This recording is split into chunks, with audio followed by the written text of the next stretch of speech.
take a very good look at this man. Should he as much as lift a finger, the American occupation of Iraq is finished.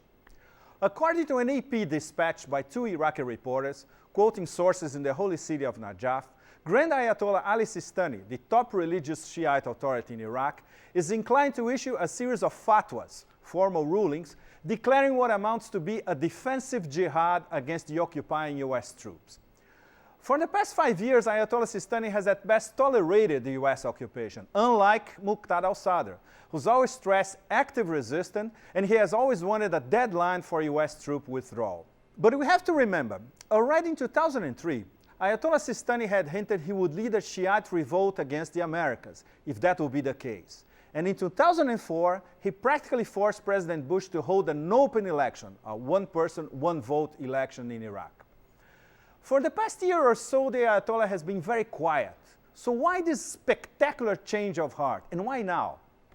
There are many reasons. The overwhelming majority of Iraqis want troops out now.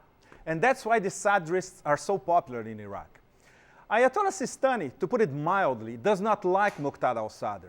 Sistani represents the pinnacle of the religious establishment. He appeals mostly to the middle classes, or what's left of the middle classes in Iraq.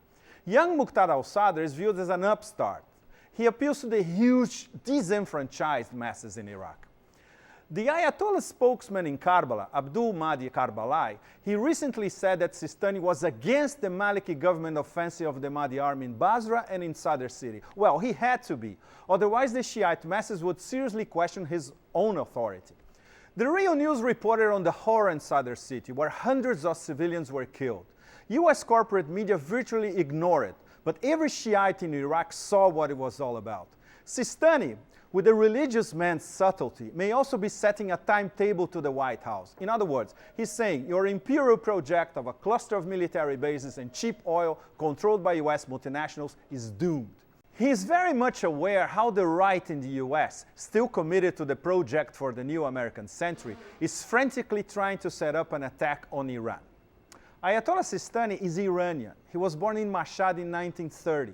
He lived in Iran for the first 21 years of his life. He knows the Dick Cheney war faction in Washington cannot attack Iran without Iraq as a rearguard base. He also knows the Bush years are ending, so he may be trying to imprint the true realities in Iraq to a possible democratic administration. Sistani would have lifted his finger a long time ago, but he had been worried about the weakness of the Maliki government in Baghdad. He was also worried about the rising power of Neo-Baptists and Sunni jihadis, including Al-Qaeda in Iraq. Last year in Baghdad, I asked one of the Ayatollah's underlings why he didn't issue the big fatwa. He said that from a religious point of view, Sistani couldn't do it, because this decision would generate a lot of death and destruction. Well, Ayatollah Sistani will be 78 next August.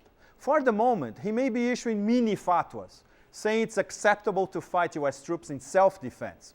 But if he issues the big fatwa, in fact expelling the Americans from Iraq, his stature in Shiite Iraq, all over the Shiite world, and all over the Muslim world for that matter, will be immense. More than 70% of Americans want the Iraqi war to end once and for all. Now, they can possibly count on the one man who can actually make it